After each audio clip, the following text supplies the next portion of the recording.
Hello guys, कैसे हैं आप सब। माँ सतवंती क्लास में आप सबका स्वागत है। चलिए 26 अक्टूबर की करंट अफेयर के बारे में डिस्कस करते हैं। आई होप आप बहुत अच्छे होंगे और हमारी वीडियोस को एंजॉय कर रहे होंगे और अपनी जीके की नॉलेज को इम्प्रूव कर रहे होंगे। चलिए आज हम और इजाफा करते हैं आपकी नॉलेज में और 26 अक्टूबर की करंट अफेयर से के रूबरू कराते हैं आपको। फर्स्ट है, चीन दुनिया का सबसे बड़ा न्यूट्रिनो कण डिटेक्टर ट्राइडेंट का करेगा निर्माण। जो चीन है वो पश्चिमी प्रशांत महासागर में दूरबीन टेलीस्कोप स्थापित करेगा जिसका नाम है ट्राइडेंट। उसका नाम ट्राइडेंट होगा। और जो चीन है उसका उद्देश्य क्या है इसको स्थापित करने के पीछे, तो वो है कि न्यूट्रिनो के बारे में पता लगाना, जिसको भूतकण बोलते हैं, मतलब घोस्ट पार्टिकल्स। इसमें ये आवेश रहित होता है और बहुत ही कम द्रव्यमान होता है। इसमें पहले कहते थे कि इसमें द्रव्यमान नहीं होता, लेकिन जो अभी रिसेंट रिपोर्ट हैं आई हैं उनमें बताया जाता है कि इसमें बहुत ही कम मात्रा में द्रव्यमान होता है।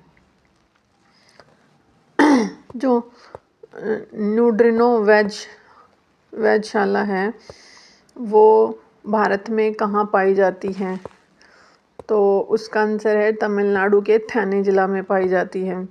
और जो विश्व का सबसे बड़ा न्यूट्रिनो वेधशाला है वो अंटार्कटिका में है। उसका नाम है आइस क्यूब वेधशाला। नेक्स्ट है, यूरोपीय संघ कर वेधशाला ने जारी की वैश्विक कर चोरी रिपोर्ट। जो यूरोपीय संघ है इसमें 27 देश हैं इसके मेंबर और इसका हेडक्वार्टर ब्रुसेल्स बेल्जियम में है। और जो इसको जारी करने वाली संस्था होती है वो ये जो वैश्विक कर चोरी रिपोर्ट है इसको जारी करने वाली संस्था है यूरोपीय संघ कर वेधशाला। 2024 की ये रिपोर्ट आई है और इसमें कर चोरी टैक्स चोरी के लिए जो खोखली कंपनियां हैं, शेल कंपनी हैं, उसको बना देते हैं और टैक्स को बचा लेते हैं। टैक्स को बचाने के लिए इन खोखली कंपनियों का निर्माण करते हैं, बनाते हैं इन कंपनियों को। और जो GMT है, ग्लोबल मिनिमम टैक्स, वैश्विक न्यूनतम कर लागू होना चाहिए, तो क्योंकि अरबपतियों से जो न्यूनतम कर वसूल किया जाएगा जो उनकी आय का सिर्फ 2% होना चाहिए। नेक्स्ट है, सऊदी अरब के रियाद में हुई 7वीं फ्यूचर इन्वेस्टमेंट इनिशिएटिव। जो ये फ्यूचर इन्वेस्टमेंट इनिशिएटिव है ये सऊदी अरब के रियाद में इसका आयोजन हुआ है और ये 7वें क्रम की है। और जो भारत की तरफ से है इसमें किसने भाग लिया, तो भारत की तरफ से भाग लेने वाले हैं पीयूष गोयल जी। और जो इसकी थीम है वो क्या है, द न्यू कंपास मतलब जो चुंबक होती है, द न्यू कंपास इसकी थीम है जो नई वैश्विक व्यवस्था के बारे में इशारा कर रही है। नेक्स्ट है, दक्षिण ऑस्ट्रेलिया में अत्यंत दुर्लभ पूर्वी ऑस्प्रे गिद्ध का हुआ सफल परीक्षण। जो जो दक्षिणी ऑस्ट्रेलिया में हैं वो लुप्त प्राय प्रजातियों के लिए हुआ है। इसका जो प्रजनन हुआ है, जो पूर्वी ऑस्प्रे गिद्ध का सफल प्रजनन हुआ है, तो ये दक्षिण ऑस्ट्रेलिया में हुआ है। और जो ऑस्ट्रेलिया के PM हैं वो एंथनी अल्बनीज़ हैं। और ऑस्ट्रेलिया को प्यासी भूमि का देश बोला जाता है और इसमें लुप्त प्राय प्रजातियों के लिए इसका सफल प्रजनन हुआ है। ऑस्ट्रेलिया में ग्रेट बैरियर रीफ भी है और जो वहाँ के घास के मैदान होते हैं उनको डाउन्स कहा जाता है। और ग्रेट डिवाइडिंग रेंज भी ऑस्ट्रेलिया में है और ऑस्ट्रेलिया की कैपिटल है कैनबरा। और जो गिब्सन मरुस्थल है वो भी वहाँ पाया जाता है और जब वहाँ नदी पाई जाती है वो है मर्रे डार्लिंग नदी। नेक्स्ट है, एशियाई पैरा गेम्स 2023 में अंकुर धामा एक ही संस्करण में 2 स्वर्ण पदक जीतने वाले बने पहले भारतीय। जो अंकुर धामा हैं वो पहले ऐसे भारतीय बन गए हैं जो एक ही संस्करण में, एक ही मतलब इवेंट में, जैसे इवेंट होते हैं एक ही गेम जो चल रहे हैं और एक ही संस्करण में दौड़ में उन्होंने ये 2 गोल्ड मेडल जीते हैं। धावक हैं ये प्लेयर, और एक 1500 मीटर की दौड़ में और एक 5000 मीटर की दौड़ में उन्होंने ये 2 गोल्ड मेडल जीते हैं और पहले ऐसे भारतीय बन गए जो एक ही संस्करण में 2 गोल्ड मेडल जीत चुके हैं। और ये बहुत ही गर्व की बात है हमारे इंडिया के लिए। और उसके बाद सुमित अंतिल हैं जो वो भाला फेंक में भी गोल्ड मेडल जीत चुके हैं और ये वर्ल्ड रिकॉर्ड बनाया उन्होंने अपनी कैटेगरी में। और सुंदर सिंह गुज्जर ने भी भाला फेंक में गोल्ड मेडल जीता है वर्ल्ड रिकॉर्ड के साथ। और जो हमारे पदक हैं वो 15 गोल्ड के साथ टोटल 64 मेडल भारत ने जीत लिए हैं और 4th रैंक हमारे इंडिया की बनी हुई है अभी तक एशिया पैरा गेम्स में 2023 वाले में। और ये अरुणा तंवर ने भी फर्स्ट टाइम ब्रॉन्ज मेडल जीता है, जो पहली बार ही ये गेम शामिल हुआ है उसमें पैरा ताइक्वांडो गेम में। नेक्स्ट है देश का तीसरा national ageing centre Uttar Pradesh के BHU में होगा। जो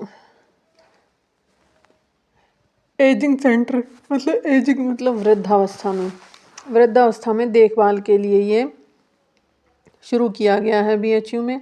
और इंडिया में ऐसे 3 हैं जो स्थापित हो चुके हैं और ये फर्स्ट जो स्थापित हुआ था एम्स दिल्ली में है और सेकंड जो स्थापित हुआ था मद्रास में है और अब ये 3rd स्थापित हुआ है BHU यूपी में। नेक्स्ट है तमिलनाडु सरकार ने प्रारंभ किया प्रोजेक्ट नीलगिरी ताहर। जो प्रोजेक्ट नीलगिरी ताहर है ये स्टेट एनिमल के संरक्षण के लिए शुरू किया गया है। प्रोजेक्ट नीलगिरी ताहर जो स्टार्ट किया गया है तो वो 25 करोड़ की राशि से शुरू किया गया है और ये CM वहाँ के CM तमिलनाडु के CM M स्टालिन ने शुरू किया है और खड़ी चट्टानों पर चढ़ने के कारण इसे माउंटेन मोनार्क कहा गया है। नेक्स्ट है राजस्थान सरकार ने रोजगार के अवसरों को बढ़ावा देने के लिए I start talent connect portal किया लॉन्च। जो ये I start talent connect portal है ये टैलेंट को बढ़ावा देने के लिए शुरू किया गया है और जो स्टार्टअप होते हैं उसके इकोसिस्टम को मजबूत करने के लिए लॉन्च किया गया है और राजस्थान सरकार ने इसको लॉन्च किया है। शुरू में 2017 में लॉन्च किया था और अब उसी के अंदर इसमें टैलेंट कनेक्ट पोर्टल लॉन्च कर हुआ है जहाँ पर भी रिक्त स्थान रहे हैं, जहाँ रोज़गार के रिक्त स्थान होंगे वहीं मतलब इसमें स्किल्ड लेबर की भर्ती होगी। जहाँ पर भी रिक्त स्थान होंगे, जहाँ पर भी पोस्ट खाली होगी, जगह खाली होगी, रिक्त स्थान होंगे वहीं पर रोज़गार की रिक्त स्थान होंगे, वहीं यहाँ पर एक स्किल्ड लेबर की भर्ती होगी। नेक्स्ट है आज से प्रारंभ होगा दूसरा सरस आजीविका मेला। जो कि सरस आजीविका मेला है ये 2nd मेला है हरियाणा के गुरुग्राम में से शुरू होगा साल का। और जो इससे पहले शुरू हुआ था फर्स्ट जो शुरू हुआ था साल का तो वो जम्मू कश्मीर में हुआ था 2023 में ही। और स्वयं सहायता समूह SHG सेल्फ हेल्प ग्रुप महिलाओं के बने जो हस्त निर्मित उत्पाद हैं उनकी प्रदर्शनी, उनकी आजीविका के लिए जो मार्केट है प्रदर्शनी लगाई गई है, उनकी आजीविका के लिए मार्केट उपलब्ध करवाना ही इसका मतलब मेन मोटिव है सरस आजीविका मेले का। पहले ब्लैक एक्शन हीरो रिचर्ड राउंट्री का 81 वर्ष की उम्र में हुआ निधन। जो ये पहले ब्लैक एक्शन हीरो हैं रिचर्ड राउंट्री, इनका संबंध USA से है और ये 81 वर्ष के हो चुके थे और अब इनका निधन हो गया है।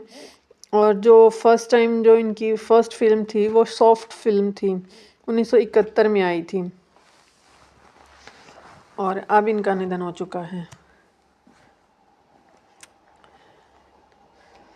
जो माइकल डगलस हैं उनको सत्यजीत रे, एक्स्ट्रा डिस्कस भी कर लेते हैं कुछ।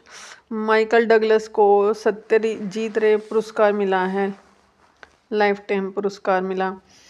और जो कांस फिल्म फेस्टिवल है वहाँ पर भी माइकल डगलस को मानद पालमेदी अवार्ड मिला है। नेक्स्ट है श्रीलंका भारत सहित 7 देशों के नागरिकों को मुफ्त वीज़ा सेवा करेगा प्रदान। तो आज हमने ये करंट अफेयर डिस्कस की हैं। और दोस्तों आप हमारी पुरानी वीडियोस को भी टाइम टू टाइम रिपीट करके सुनते रहें ताकि आपकी जो रिवीजन होती रहे और आप पीछे वाला भूलें ना। और साथ साथ ये भी सुनते रहें ताकि आपकी जीके पर अच्छी पकड़ हो सके।